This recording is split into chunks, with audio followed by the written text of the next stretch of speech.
Olá, olá a todos, sejam bem-vindos ao último programa do mês de março, último dia da semana, último dia do mês de março, sexta-feira, dia 31, 2023, terceiro mês do ano, já foi, está passando rápido. A partir da manhã já é abril e amanhã é o dia da mentira, aí para quem conhece o folclore, dia 1º de abril, dia da mentira. Hoje é um dia importante para o agronegócio, porque começa o planejamento para a temporada 23-24, já que a 1h o USDA, o Departamento de Agricultura dos Estados Unidos, irá divulgar o relatório de intenção de plantio pelo produtor norte-americano. Então, a partir de hoje, nós começaremos a ter os dados, o volume de soja, de milho, de algodão, de trigo que chegará para a temporada 2023 e 24.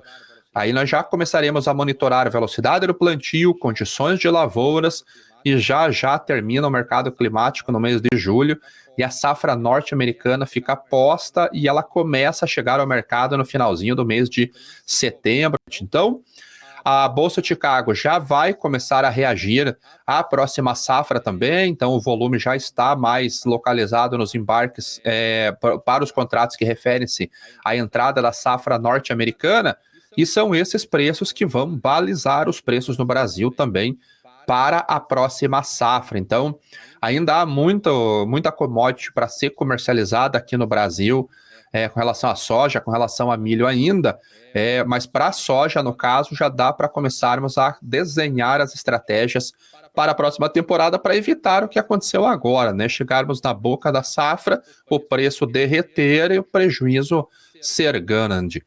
O milho já começa a sofrer essa pressão aqui no Brasil, principalmente, em muitas praças ali, o produtor já vai fechar no vermelho, o milho vai dar prejuízo devido a um custo de produção muito elevado, já que as compras dos insumos foram feitas naquelas máximas do ano passado e o preço tem caído bastante no Brasil, também principalmente na última semana, sinal de aperto na logística, sinal de uma safra boa chegando ali, apesar do safrinha ainda ter alguns problemas climáticos no safrinha, principalmente aqui no Paraná.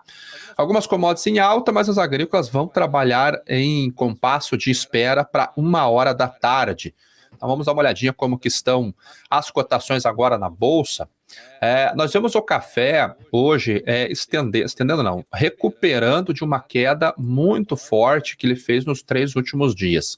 Ontem ele trabalhou abaixo de 170 centavos de dólar por libra-peso e agora ele voltou a trabalhar acima no primeiro vencimento. Lembrando que daqui 2 semanas vencem as opções, o mercado já vai começar a trabalhar com entrega física, então essas opções são transformadas em contratos futuros ou são liquidadas se forem posições de especuladores na commodity. Então o mercado já começa a olhar, abril já é mês de safra, é só o conilon que está sendo colhido, teve um pouco de atraso por causa de chuva no Espírito Santo, na Bahia, ok, mas tem safra chegando no mercado, a colheita do café já começando pelo conilon robusta, em maio, ali na segunda quinzena de maio, a arábica começa a ganhar força, junho, julho é o grande auge da colheita no Brasil, mas começou a safra e há uma boa chance de que esta chegada de café no mercado venha pressionar os preços. O volume de exportação, as certificações para exportação, segundo a Secafé, já aumentaram bastante em relação ao mês de fevereiro. Há uma boa possibilidade desse mês de março ter fechado com exportações próximas a 3 milhões de sacas, então o fluxo já começa a sair. O produtor tinha voltado para a comercialização ontem, aí à tarde, dólar a R$ 5,09, depois da divulgação do arcabouço fiscal. O mercado chegou a dar uma estressada nos minutos sequentes ali, 1h até, deu uma estressada, depois ele voltou, saiu parte da incerteza do cenário, ele acabou indo embora, o dólar realizou bastante, R$ 5,09. mas como o Cabral comentou hoje no 710, o mercado está tentando entender se ele entendeu o que foi colocado, que foi apresentado no arcabouço fiscal. Então não dá para ser otimista demais nesse momento e nem pessimista demais, tem que tentar entender o que foi colocado ali, que particularmente eu também achei bem confuso, mas também eu achar confuso aquilo ali ou não faz diferença, não quer dizer muita coisa, né? Agora, Cabral, Sérgio Machado, esse pessoal ali, Motinha, velho de guerra, achar confuso quer dizer que tem um problema realmente. Então, o café ele tinha ganho força na comercialização, hoje provavelmente, se a taxa de câmbio não reagir, ele deve voltar a ficar retraído aqui no mercado. Com relação ao petróleo, ele voltando a subir, mais um dia de alta já, $75 o barril já no vencimento junho, que é o próximo vencimento, 74,89, 74,59. O que começa a me mostrar uma possibilidade de que o petróleo não virá novamente próximo daqueles $65 o barril, eu ainda acho que essa sazonalidade pode fazer força, é que a curva ela está centavo a centavo acentuando o seu backwardation. Então, se ele continuar acertando essa inversão, continuar prolongando essa inversão, acentuando esse backwardation, essa inversão, eu já começo a ficar mais confiante para a alta. Então, aquela alta que eu acreditava que aconteceria só em maio, eu acho que ela pode ser antecipada se a inversão da curva de futuros, desses spreads de futuros, começar a se acentuar agora neste mês de abril. Não dá para entrar otimista já comprando contrato futuro, se você tiver interesse para o médio ou longo prazo, porque abril ainda é um mês de sazonalidade de baixa. É um dos fundos do petróleo, é justamente no mês de abril. E não podemos esquecer também que a partir desta semana próxima agora, começam a chegar aqueles barris que foram liberados dos estoques estratégicos. Então é neste mês de abril que eles chegam. Quando que nós veremos se eles realmente estão fazendo pressão? Já a partir da segunda-feira. Na quarta-feira sai o relatório da EIA, Agência de Informação de Energia dos Estados Unidos, e se os estoques comerciais crescerem de maneira exponencial, como aconteceu lá no mês de fevereiro, 18 milhões, 15 milhões de barris numa semana, é sinal que esses estoques do SPR, do Strategic Petroleum Reserves, acabaram chegando no mercado. Indo já para a Bolsa de Chicago, começando pelo trigo, o trigo hoje caindo mais uma vez, estendendo a queda. Então, tecnicamente, ele parou numa média móvel, aqui não teve força para romper essa média, então ele está voltando, podendo voltar a testar talvez esse fundo aqui de 6,60 aproximadamente. A gente vê por esse pavio grande aqui em cima que os vendedores recusaram essa alta até um teste dessa outra média maior. O que pesa pelo lado dos fundamentos? É a proximidade da safra norte-americana. O trigo de inverno já está saindo da hibernação, já nós vamos ter as condições das lavouras, do cereal, principalmente lá nos Estados Unidos. Mais um mês e pouquinho, começa a colheita do milho lá nos Estados Unidos também, o trigo duro, e agora a gente já começa a temporada dia 1º de junho oficialmente, mas a colheita começa no mês de maio, já no próximo mês praticamente. Então, pelo cenário fundamental, há essa pressão de chegada de uma safra no mercado. Hoje sai o relatório de intenção de plantio, também o milho soft, que é esse milho aqui negociado na Bolsa de Chicago, sai o relatório hoje. A expectativa de mercado é de uma manutenção da área igual foi do ano passado. Ontem foram divulgados os dados de vendas novas para exportação. E para o trigo veio 151.700 toneladas. É um número fraco, realmente, mas também a gente ainda está na entre-safra, não dava para esperar muita coisa. E o trigo está aqui num range 120, 130, 150, em alguns meses um pouquinho melhor, ele chega um pouquinho acima de 300 mil toneladas. Então, essa pressão. Além disso, a Rússia também parece que não vai restringir exportação, não vai ter nenhum problema desse tipo, pelo menos eu não vi nenhuma notícia que falasse o contrário, então tira, de certa maneira, aquela pressão inicial que nós recebemos no início da semana. Ontem eu mostrei para vocês que a Cargill estava saindo do país. Hoje a Viterra também anunciou que está suspendendo as operações lá na Rússia. Então é uma segunda trading grande que sai do país e bem, que também daqui a pouquinho, como eu disse, outra trading acaba assumindo. Ontem até, eu não lembro quem fez um comentário sobre quando eu falei da história das tradings, e ele realmente foi, eu li essas histórias num livro do Javier Bless, que ele é o editor de energia da Bloomberg. Um livro aqui no Brasil ele é chamado O Mundo à Venda. Ele foi o melhor livro que eu li no ano passado. É um livro sensacional, uma leitura muito simples, e ele fala basicamente toda a história das grandes tradings do mundo, como que elas surgiram, quais foram os negócios que elas fizeram para chegar aonde ela está, aonde elas estão, na verdade. Então eu recomendo para vocês que querem entender histórias de commodities, sempre vem alguma pergunta de livro, procure esse livro, O Mundo à Venda. Eu tenho ele aqui, ó. Deixa eu mostrar para vocês. Eu tenho ele aqui. É um livro que realmente vale a pena você adquirir. É um livro bom de você ler, e ele vai mostrar, vai te falar grande parte das histórias. Você vai conseguir entender como que é o fluxo de commodities realmente de quem trabalha no mercado físico. E ele fala bastante sobre o trigo também, sobre Cargill, Bunge, Dreyfus e outras empresas, a própria Viterra, Trafigura, Vitol, Glencore, todas estão no livro. Indo para o milho ele trabalha também aguardando o relatório de intenção de plantio, o relatório de estoques trimestrais, e ele vem apoiado na boa demanda. Ontem houve mais um anúncio de vendas para a China do cereal.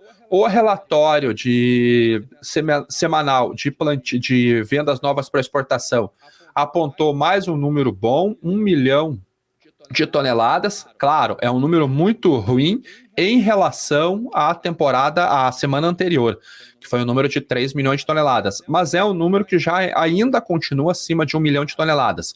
Então, esses números bons, eles têm segurado as cotações lá na Bolsa de Chicago. Hoje sai o relatório de intenção de plantio a 13h, e o mundo pode... Desculpa, eu li a mensagem do Leonardo ali, o mundo não. E o mercado espera uma elevação na área de milho também, na média 90,8 milhões de acres. Eu espero um número um pouquinho maior. Eu espero um número sobre 92,5 aproximadamente. Entre 92 e 93 milhões de acres é o meu número. Por que eu acredito nisso? Porque os custos de produção do milho caíram quase 37% em comparação com o ano passado. O clima pode estar melhor, o seguro de renda para o produtor está melhor do que o da soja, e quando é feito a arbitragem entre soja e milho, está mais favorável para o milho. Dá até para nós fazermos a conta. Aqui a gente vai dividir ZSX 23, que é o contrato futuro do milho da entrada da safra norte-americana, nós vamos dividir pelo ZCZ, que é a entrada da safra norte-americana de milho. Se ficar o número acima de 2,5, é 100% favorável para a soja. Se ficar abaixo de 2,2 sacas de milho para a soja, você tem um cenário para o milho, nesse momento em 2,2. Então está muito mais favorável para o milho em relação à soja. De 2,2 até 2,5, aí o produtor decide de acordo com a preferência, de acordo com os custos de produção, que estão melhores para o milho nesse momento, porque a queda dos fertilizantes nitrogenados foi maior do que a queda do potássio, por exemplo, que é usado bastante na cultura da soja. Então o custo do milho está mais favorável e a arbitragem está mais favorável para o cereal. Por isso que eu acredito que o milho pode ter uma expansão diária. Indo para a soja, antes de eu mostrar a expectativa de mercado, hoje o óleo de soja, ele volta a subir um pouquinho, 0,5%, ele subiu 4 últimas sessões, ontem ele fez uma correção dessa queda, né, realizou um pouquinho o lucro dessa alta aqui, desculpa, e hoje ele volta a subir mais um pouquinho. E hoje o farelo, ele cai 0,5%, $457 por tonelada curta, e o grão de soja sobe 0,22% neste momento. Voltando a mostrar que os spreads de futuros mostram uma alta maior no curto prazo. Então, além da sazonalidade de entrada na entre-safra nos Estados Unidos, o final de ano é a safra, então já é normal haver um spread negativo entre o spot e o vencimento novembro. Essa alta mais acentuada nos vencimentos mais curtos mostra que há realmente um desequilíbrio lá nos Estados Unidos, não aqui no Brasil. No Brasil, a gente tem visto o movimento dos prêmios de exportação que ainda seguem bem pressionados.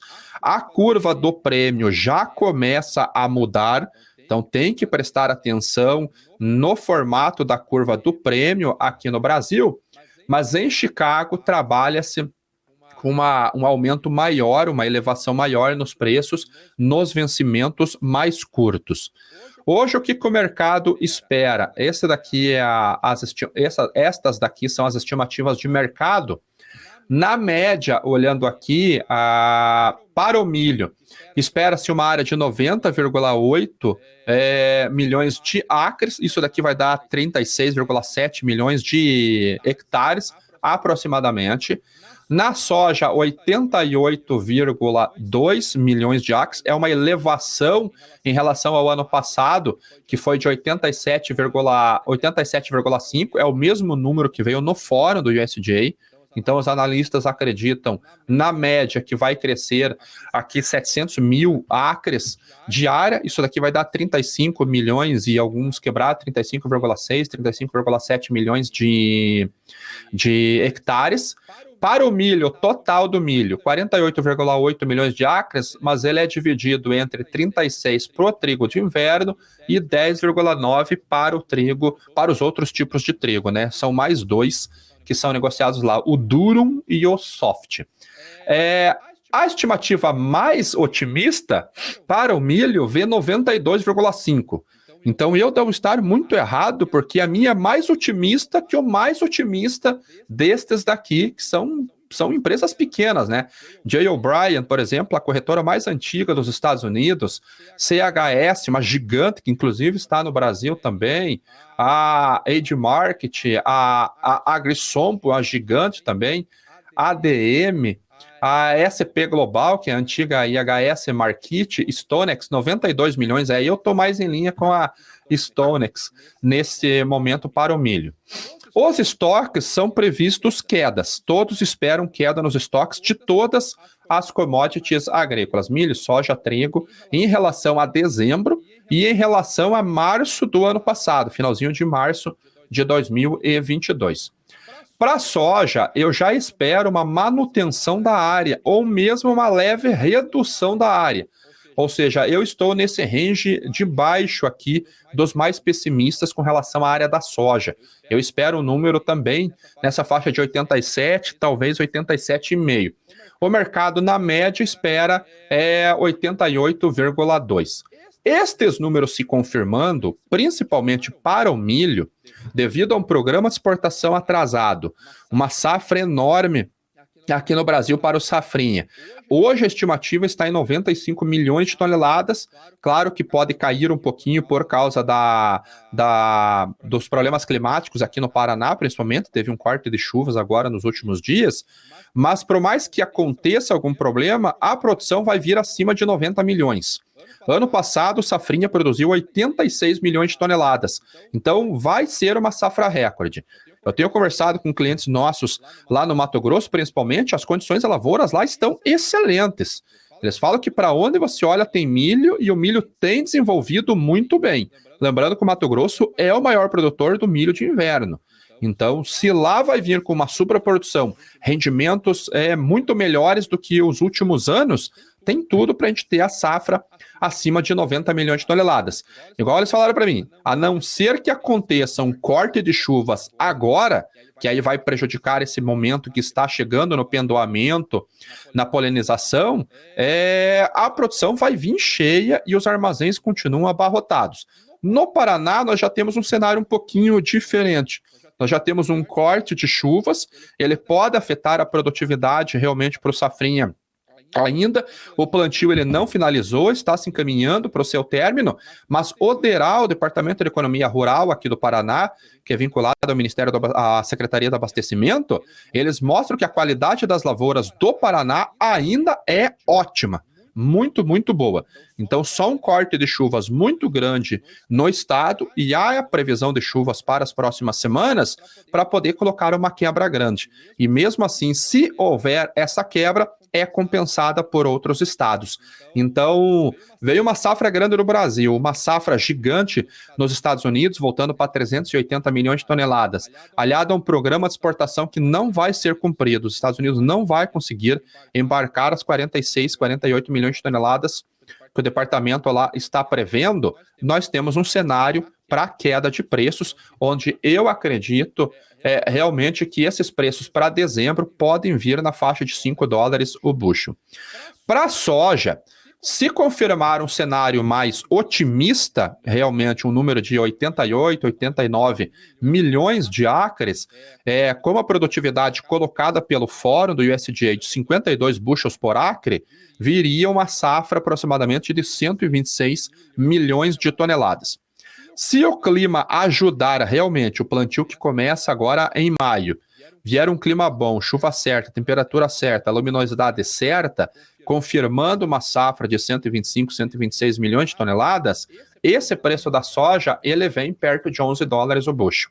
Essa continua sendo a minha expectativa, porque o Brasil ele não comercializou 50% da safra ainda, então nós temos basicamente 80 milhões de toneladas para comercializar, tem 75 milhões de toneladas para serem embarcadas, se nós quisermos cumprir as nossas exportações de 92 milhões de toneladas, e o nosso programa de exportação ele vai basicamente até setembro, que é quando vira a chave e os Estados Unidos entram no jogo e eles já começam a captar esses embarques, a captar estas compras.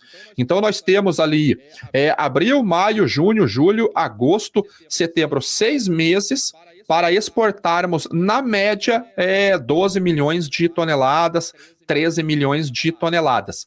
O problema também em julho, a logística do Brasil, teoricamente, viraria para o milho, porque é quando chega o nosso safrinha e a gente começa a exportação. E os portos têm capacidade limitada de operação. Hoje essa capacidade já está, o fluxo já está começando a rodar, os embarques já estão acontecendo. Se nós olhamos aquele número da ANEC,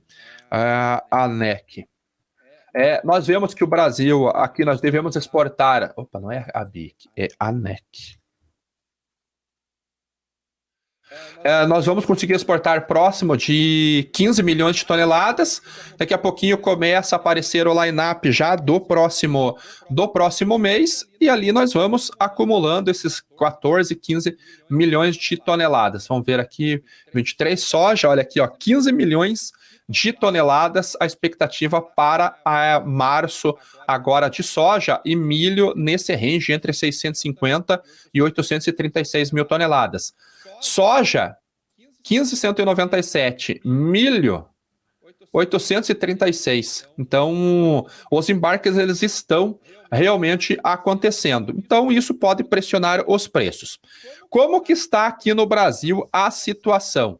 A gente vê o milho aqui apanhando muito, os preços caíram 1,57% ontem no vencimento maio, 1,61% no vencimento julho, já na faixa de R$80 a saca, e o milho setembro a R$79,98 a saca. O que está acontecendo com o milho? pressão da logística. Produtor nos vencimentos mais curtos, produtor fazendo ofertas de milho para tentar segurar a soja, tentar encontrar espaço para a soja, esperando uma reação de preços. Tem milho safrinha 22 sendo comercializado ainda, tem milho verão sendo comercializado ainda, os prêmios já estão caindo. Dá uma olhadinha no basis, no prêmio de exportação para embarque agosto agora. É o mais baixo dos últimos 4, 5 anos, nós vemos aqui, ou seja, pressão na logística e oferta chegando no mercado. Isso é atípico para esse período do ano. Não deveria estar acontecendo isso no período do ano. Olha como que é a média dos prêmios de exportação para esse período aqui. É na faixa de 70 pontos acima. Agora nós estamos em 41. Nos 2 últimos anos, olha como que eles estiveram trabalhando bem acima. Uma média, se nós formos colocar aqui, uma média aqui, 100 pontos acima. Isso é pressão de logística realmente e pressão de oferta. O problema é que a gente comenta isso, o pessoal vem xingar a gente nas redes sociais. E qual que é o grande vilão aqui? É o PPE, Preço de Paridade de Exportação. Se eu trouxer esta planilha aqui, que vocês gostam de ver, se eu pegar as cotações, vamos trazer aqui, de milho spot na paridade de exportação, vamos trazer a planilha aqui, 6,51 agora, 6,51. O prêmio, nós já vimos que está em 41 de exportação. Se eu trago o dólar a R$ 5,09, se eu coloco um frete de 0, eu tenho 83 no Porto, na média. 83 no Porto, na média. É o que vai pressionar, então, o preço interno. Porque se eu volto para Campinas, um frete para Campinas é o quê? R$100?